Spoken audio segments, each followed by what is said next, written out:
Hey, Composing Gloves here, and today we're going to be talking about soul chords, or it's like a chill R&B soul vibe. We're going to be making chords that sound like this, right? They're going to sound like this.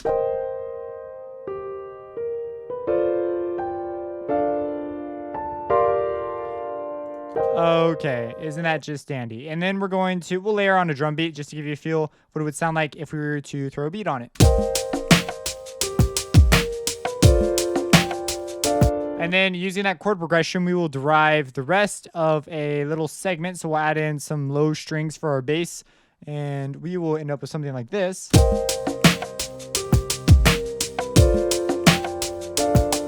After we do that, we will look at making our composition more melodic from what was originally our chords. Just this sort of blocky chord progression. We're going to turn it into something that has a little more vibe to it.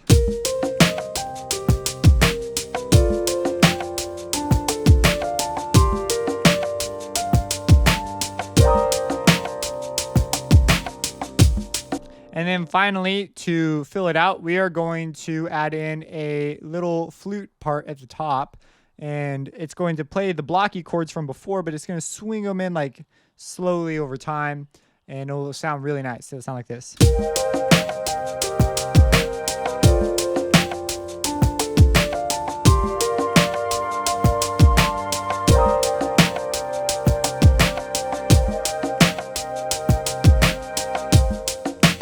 So very cool. So there's a lot of sound decisions going on here, but that's just to sort of establish the vibe. It helps out, at least with me, with my creative process. So let's go ahead and make some new chords. So first, I'm going to mute everything, and we're going to create a new pattern. New pattern. And we're going to make some chords. So I'm going to stick around in the key of C minor to keep things simple, so you can follow along easy deasy if you're not that strong with chords. And what we're going to do is first we're going to lay down a basic chord progression. Nothing crazy. So let's do a 1 chord because that sounds like a good idea, right? So we'll do a 1. And I have the pedal on right now. I'll go ahead and turn it off while we create the chord progression, or it'll get ridiculous. So right now we've got this, right? Whoops. And I'm going to establish my vibe sort of right now. So I'm going to hold down Alt and drag these out just a little bit. And it just creates that little rhythm at the beginning. I quite like that sound. So you may have notes that come off the edge just because my notes are slightly shorter already. But if they do, they go off like that. Hold down the right shift button and left click, and a red cursor should appear. This cursor will delete I don't know what that was about. The cursor will delete the shorter part of the note. That was because I was trying to say shorter. That's why. So cool. We have a C minor chord. Like, whoa, crazy, right? So now we're going to go ahead and add on another chord. If this is like overwhelming to you, I have a mini music theory series that covers chords and scales and all that. So I'm going to go to a 4. I'm going to go to a 4, and then I'm going to go to a 2, and then a 5. I think that's what I did on the other one too. So to go to the 4 chord, it would be F, and I'm going to go like that. And then see, it comes over, so I'm going to get rid of those. And then I'm going to write so that was 4, what did I say? I want to go to 2. So 2 would be D minor. I know I'm doing inversions, but voicing is really important in this sort of a thing. So voicing refers to the way you space out your notes when you put your chord down, right? So if I could put my F here, or I could put it down here. Right now, this is just an inversion of the F chord. So closest inversion is close voiced. This is also close voiced. It just means that they can't get any closer, these notes. But if I did this, that's an open voicing. They could definitely get closer. So quick lesson on that, I suppose. And I'm going to change the note length I'm working with because now they're all too long. And I hit the wrong key, but that's fine. Okay. And now we're going to go finally. So we add a 1 chord, our 4, 2, and then I'm going to go 5. I'm going to do a minor 5. I should be in C minor. So this should be these should be A flats. Ooh. See, you could do some interesting things with the relative major and stuff, but we'll keep it. So A flats. It says G sharp, but as you can see, I think in a key. So It's not G sharp, it's A flat. And so, okay, we have this.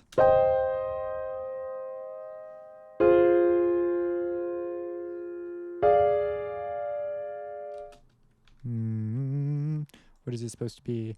There's a 1 4. Oh, this is my 2 chord. I'm gonna keep it as minor.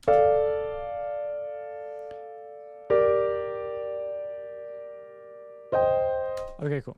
So I just changed that to be a D minor chord instead.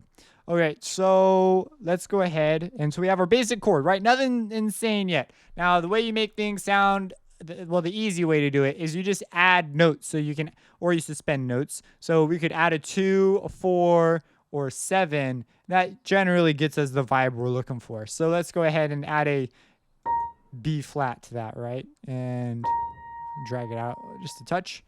And we'll hear it.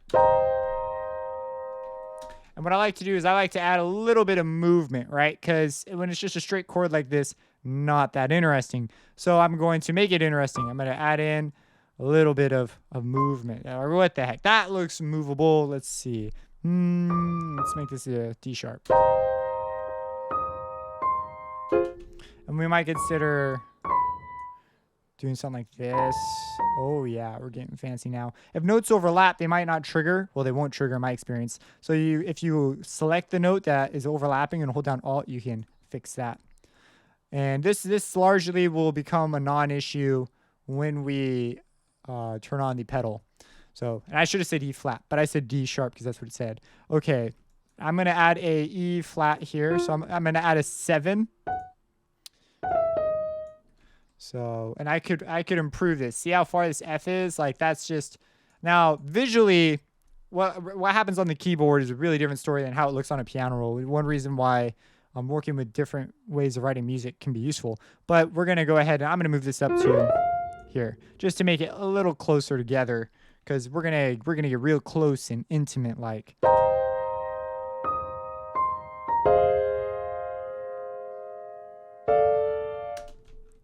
And then let's make it more similar to this. So we'll add in a C right here. And I'm going to have it do a little roll thing. I'm going to move this one off just a little bit less, but it'll restring. Maybe I'll change my mind about that. None of this stuff is set in stone. I'm going to move them out a little bit.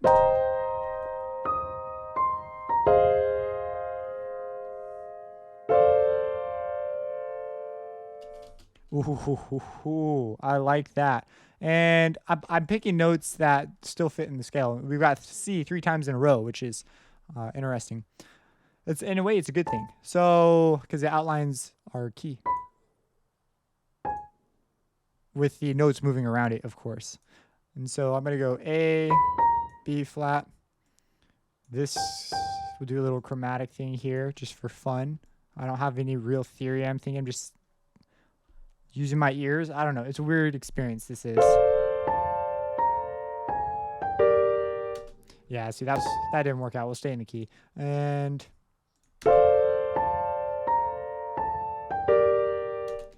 we'll go ahead and add a 7 to this guy. And G, B flat. Yeah, that works out. It's going to be fine. Okay. Sometimes when you're so used to doing stuff just in your head, sort of, that it's when you start doing tutorials, I start saying stuff that's just playing wrong. Like as far as like, oh, this is in the key, this isn't in the key. And then I'm like, I look at it after and I'm like, gosh, dang it, that was wrong. So, but usually someone in the comments points it out and I'm like, oh, good job. So, okay, we have this. So we've written a basic chord progression. You see this could take some time. We picked out a more interesting thing. And along the way, we moved some notes, made it a little nicer so that they're not all right on the beat. And something else that we're going to do right now, because it helps a ton, so we're going to have these little runs. You see, from change the velocities. I'm using a library called the Giant, and moves like this actually help quite substantially. This, depending on what note you want to emphasize. So, for example, this F is pretty important to me. So I'm going to move it up a little bit above the others. And that can help. That can go a really long way in pronouncing a melody when you roll the chord like that. Because that's what a real piano player, they'd have this sense of hierarchy. Or at least that's how I am when I play. I'm just like, oh yeah, let's play it like this. So I'm doing generally rolls up, but we could get softer on this one. Okay, so let's check it out.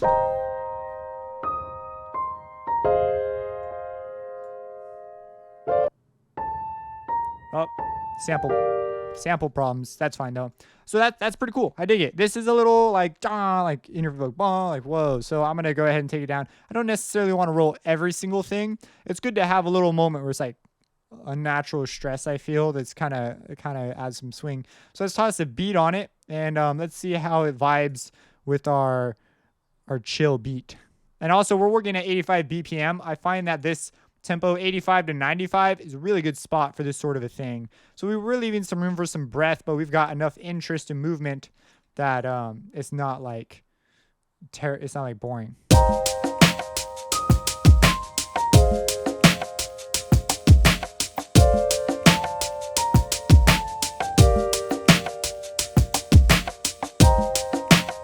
That is cool. I vibe it. So let's go ahead. It's a weird way of saying it. Let's go ahead and turn the pedal on. The reason now, piano players who always hold down the pedal are bad piano players. So we're going to hire a bad piano player right now and have them hold down all the notes. You might be going, whoa, why would you do that? And if you sitting in a piano class, they're going to say, you got to practice your pedaling so that your notes are clear, right? Because a lot of piano players like to hold down, well, new pianists. So they'll hold down that pedal so that all the notes blur together, so it's harder to hear their mistakes.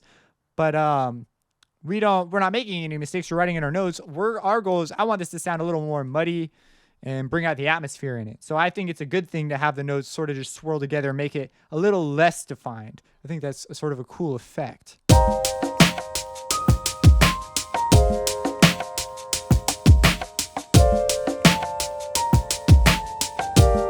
See, I think that helps it quite a bit. And also these notes that were originally just hit, now they ring out. So that's a really cool thing that I like to do. Okay, so let's go ahead. And if you're wondering, I do have some reverb and I'm using, as I already said, but I'll just show you real quick. I'm using the Giant and I have it set on XXL, extra large, and with soft. And I had to sort of dial this in a little bit to get it the way I wanted. But that's what I'm using. You could achieve similar results with a different piano. I find the Giant to have this really nice feel to it. So, okay, cool. Now let's go ahead and let's make this more rhythmic, right? So that's the next step I said we were going to do.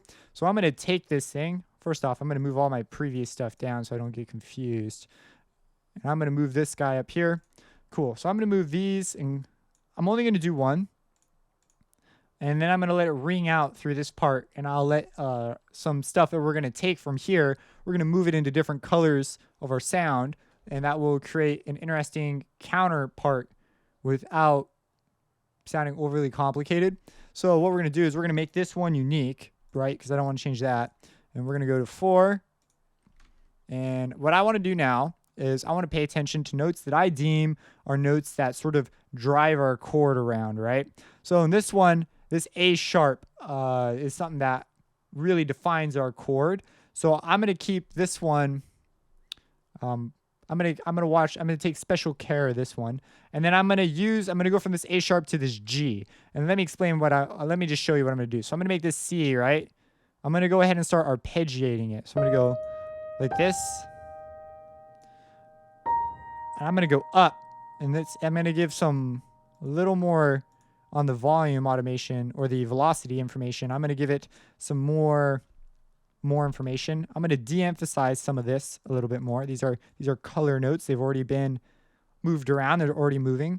And then I'm going to have it come down right here. So it's going to fall between these two notes. So that might be a little interesting. But these are going to be much softer in comparison. So now we'll have this. Whoa. I accidentally unmuted everything. Let's not do that. Okay, so we'll have this.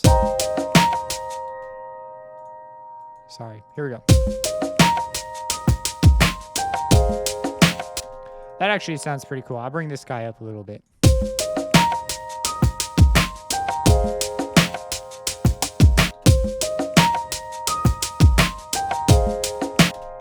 See, that's pretty nice. So what I want to do is I want it to arrive at part of the chord. I don't want to give away everything right now. Like the whole chord, that could be cool. Like, whoa, look at all these notes. Because over here, we're like, what chord am I playing? Like you can't figure it out until we get way over here with all the notes have been revealed. So over here, I want to do something similar. I want to make the impression that this is a simpler chord and bring it in over here. So that's all I wanted. It's a really simple move, but that's the idea behind it. I'm like, ooh, I'm going to be sneaky and sneak in a chord tone there. And I'm also going to roll this now because, yeah, isn't that a great reason? Write that on a test. You get an A. Okay, so here we go.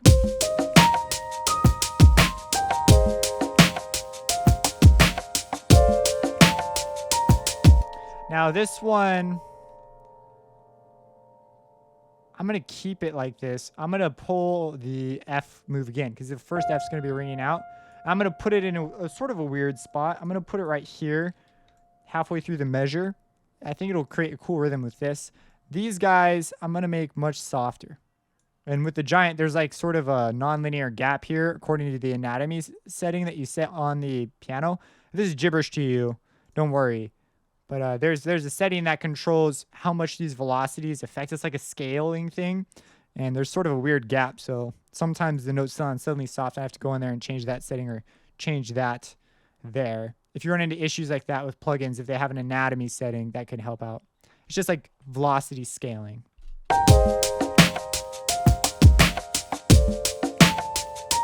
See, that's like too soft.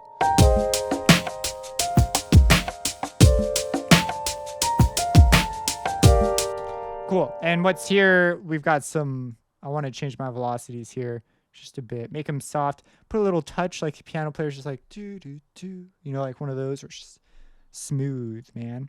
And then we're going to roll up this time. Actually, you know what? I'm going to arpeggiate this last one.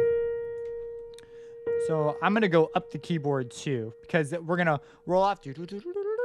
Like it'll sound really nice. So we'll go G, A, D, and another G. Ooh, that might be too slow. It'll be so metered. Might not be as cool. We might go triplets. I don't know.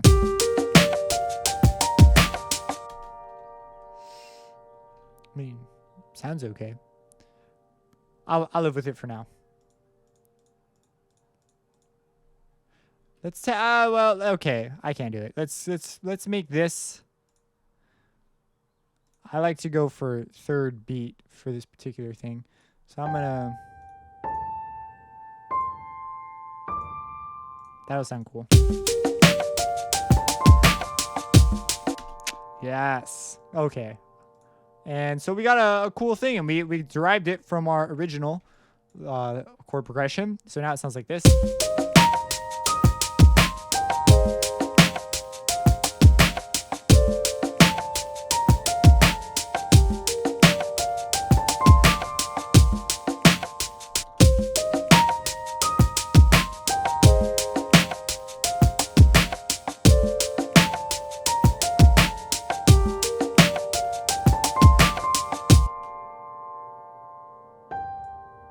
I'm going to go back down because I just realized I'm ending on a D and we're working with C minor. So this is going to sound really undone if I intend for it to ring out. Like it sounds like it should be continued. So I'm going to resolve it. Whoa, listen to that. That's nice. Okay.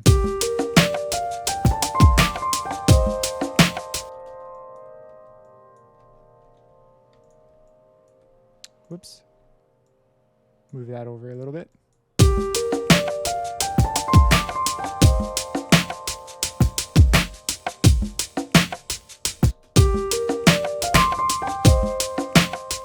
Okay, cool. So I'm pretty settled with this. Let's add in some strings and things to fill it up a bit. So I'm gonna go to my pattern 3. I'm gonna derive a string part from it, and it'll be just a simple string part. So I've loaded up a thing from Tundra, but you can find a subtone, any sort of a bassy tone. I find that samples just sound beautiful for this sort of a thing. So my first chord was a C7, so I'm just gonna have a C. We're just going to make a simple thing. So we'll go down, up. This looks like a really nice bass line contour too, so that'll work nice. And the notes can go quite low actually in this particular library. I'm going to double it. Yeah. And they're just sort of there. They're not really that loud. So let me cut this and put it in its own deal. I worked in a pattern workflow last time. This time I'm not going to, because there are things I'm trying to keep muted. Because I did a lot of stuff that didn't sound that great before.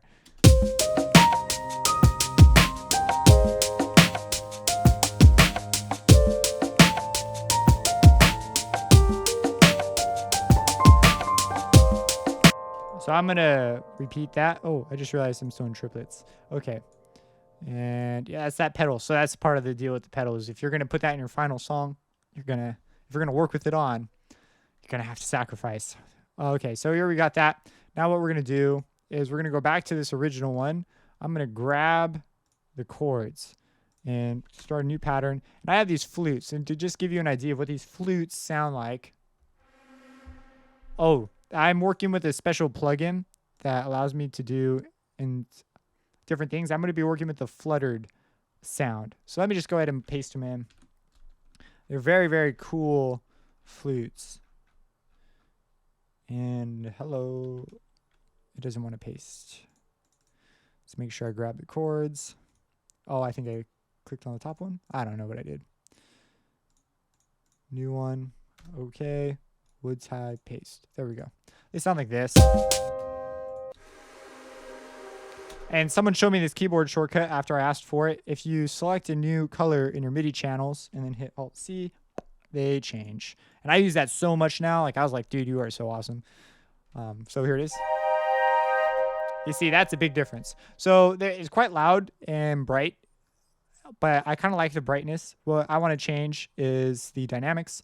So I'm going to automate the dynamics. I already have. I'm going to do it in the piano roll.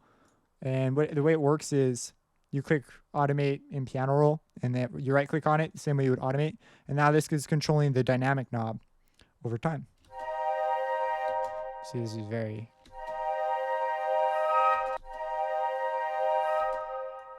And I just want this to be a color deal. And sort of just sweep up and then poof, nothing.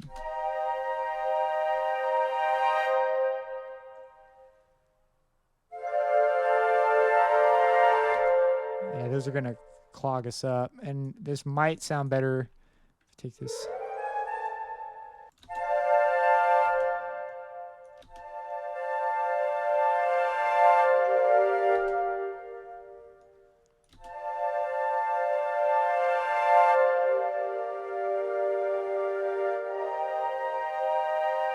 These things can be quite touchy.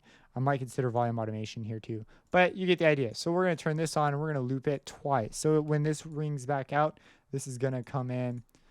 Well, let's leave it out here, and then we'll have it come in as sort of a response to the absence of the piano. That'd be kind of cool, right? So let's do that.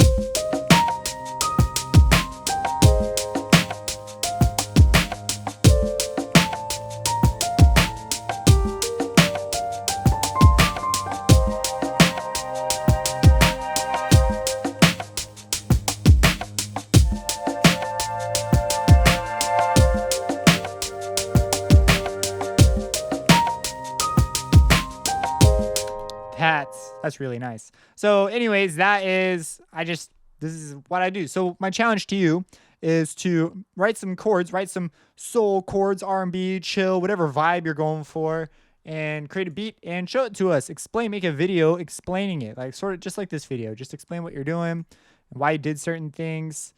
Just go into a little bit of detail on the sounds you selected, I guess. I mean, I chose a piano just because it worked out pretty well.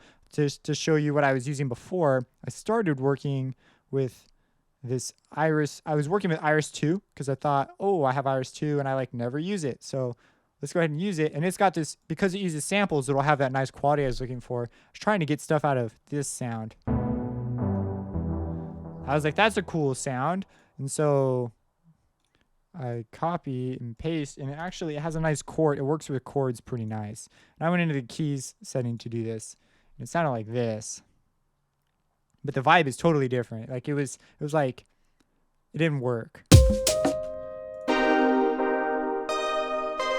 It's got that Mad Future vibe on it. So I was like, no. there are a bunch of key sounds in here, but I was going through it quite a bit, and I was like, I just need a piano sound. There was a cool one that was labeled like toy something that sounded pretty cool, but it just bothered me, so I was like, nah. But anyways, yeah, make a song. Tell us about it and how you're using these chords. So again, the basic idea is you write out a simple chord progression, you add some notes into your chord progression, some add notes, maybe take away notes. Then you can make it more melodic if you desire. Maybe you could use it as a give and take throughout your song when you structure it. Then you use the basic chord skeleton you've created,